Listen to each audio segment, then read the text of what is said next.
Okay, so here are all the pieces. I've got them all on my little welding table.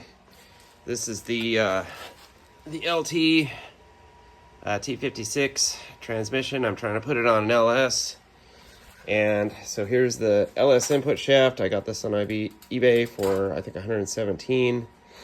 Needs the bearing. I'll press that on. Here's the original LT one. That's the difference. Here's the mid plate. I found this kit online. I'll show you in a second. It was $49 plus 11 or so shipping. It's pretty cool. It goes right on. You have to cut this shaft out, and this is the clutch for it. You can see it doesn't even fit on there, so that's the way to do it.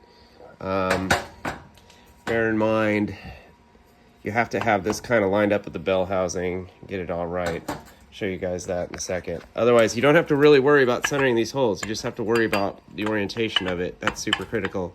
But once the thing is on here, it's just a matter of drilling and tapping these holes. Super easy. You could probably do it blindfolded.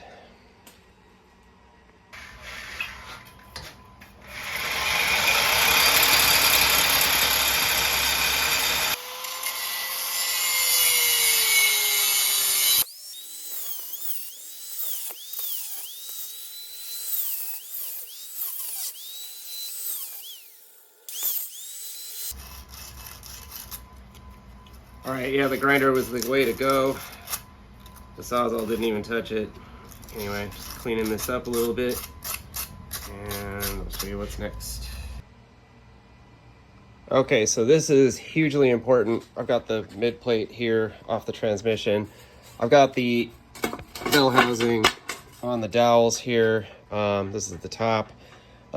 So if you want to use the stock bleeder, you're gonna need to cut this little thing out of the side of the mid plate here, as well as, well, this part will probably get a braided line, but if you want to use the stock one, it won't clear this.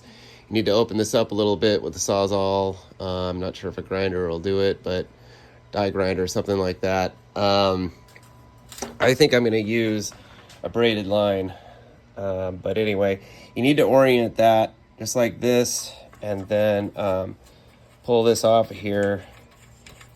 I'll probably edit this part out or not. And so by doing this,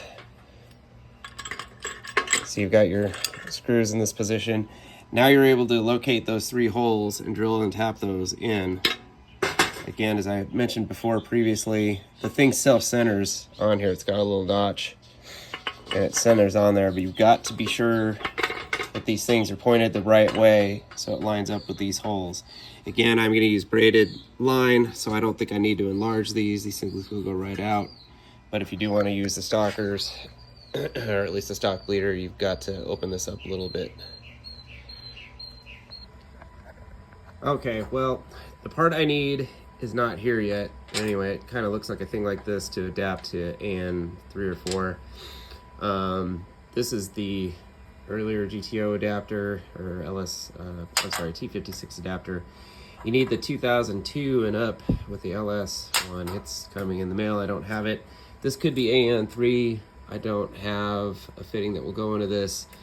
Possibly could be metric. I've got a really good bolt supply house around the corner with banker's hours, so I wasn't able to make it there today.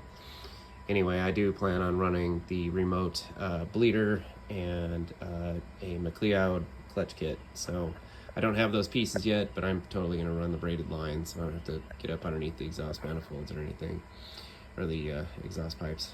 Anyway. Okay, so now I am lining these up.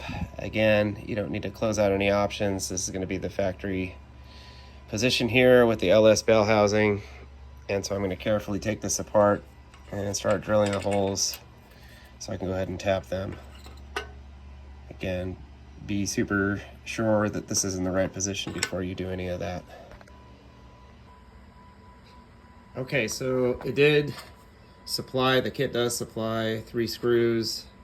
There wasn't an instruction packet in the packaging, but I think there were some instructions on their website. Anyway, the tap that seems to match it is 10-30 seconds, and I'm gonna use a 5-30 seconds to drill it out for the tap. I'm gonna go a little bit larger just to have this thing center in the hole so it doesn't walk around. That's gonna find center. So I'm just gonna spin these and make a little, make a little mark in each of these, and then I'm gonna go back around and drill a little deeper with this and then tap these out. Triple check this, make sure you are in the right. So these things are pointing at the right slots there. It's very important your bleeder is on top. And then I think what I'm gonna do, again, I've got the slightly larger one just to find center in one of these things. I think I'm gonna drill and tap one of the holes first and then do the other ones so they're all kind of, so it doesn't walk or they're in the wrong place. Do this one first. It's hard to get in here. All right, I'm just gonna make the marks so I can't really get the drill in here straight.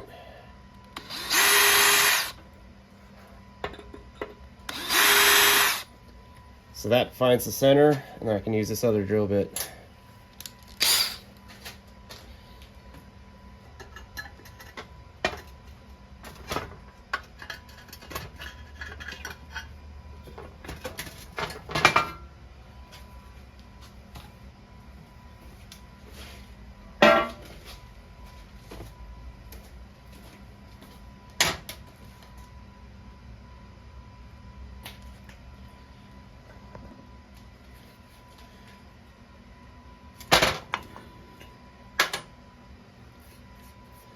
And see those nice holes that are there? 1, 2, and 3.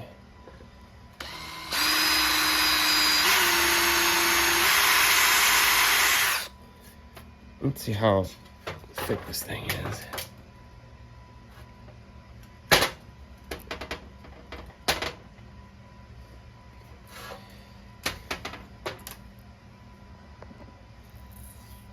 Okay, I'm not sure how thick that is, so what I'm gonna do is make a little carpenter's depth gauge here. I think I only want to go about this deep, and just use a piece of tape, and when the tape stops on the surface, that's as far in as you want to go. I learned this 20 years ago, and so it's probably about this deep, and then plate has a little thickness to it, so I think that's about right.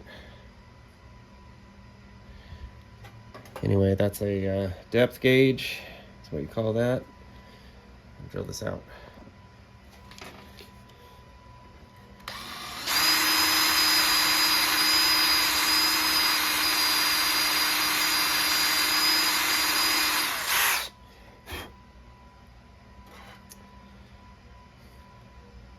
Yeah, I may want to go a little deeper because of the front of the tap. Let me reset my tape. Okay, added a little bit more, not quite an 1/8. More than a 1/16.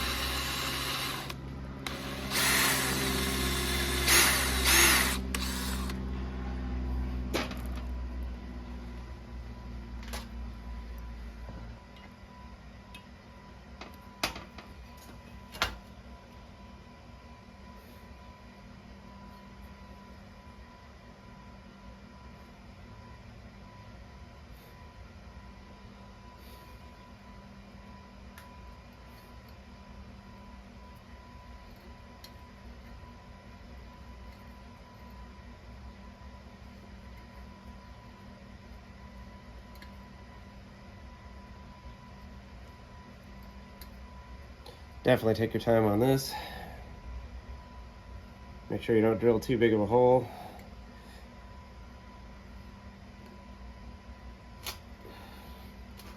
Put oil on that.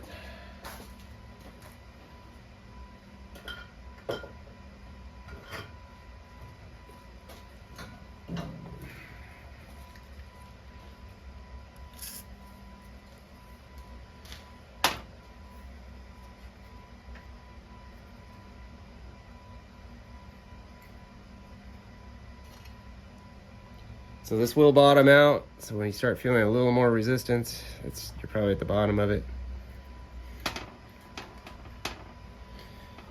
And I don't want to go too deep because I don't want to drill through this thing and have it leak fluid. Again, you have to compensate for that point to it.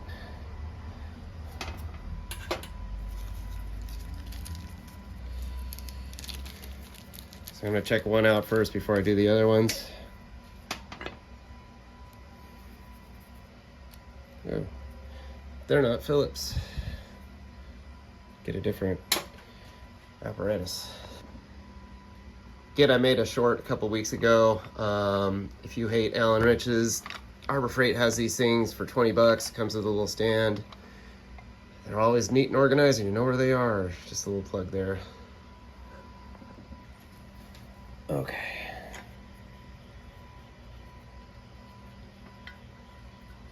All right, seems to be the right thread. That's good. And the right thickness. So let me get a tape measure. I'll show you guys how deep I put the tape.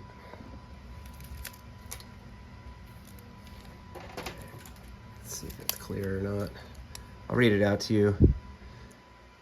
I put the tape about 5/16 from the very tip back, and it seems to be about the proper depth if it doesn't show up on the video.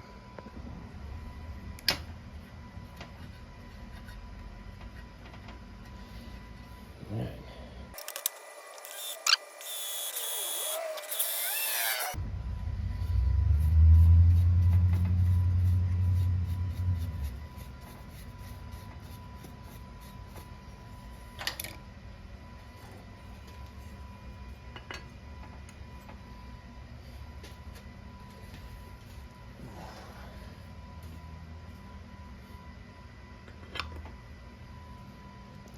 Let me grab that bell housing and make sure this thing's pointed the right way before I screw these down.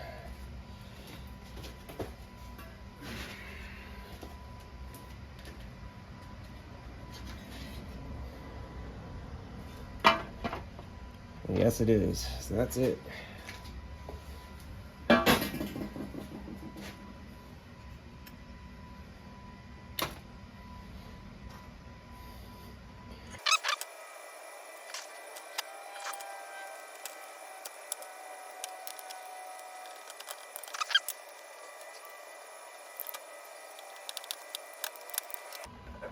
All right, so now you have a LS style throwout bearing. That wasn't that hard. I think it took me less than an hour to do it.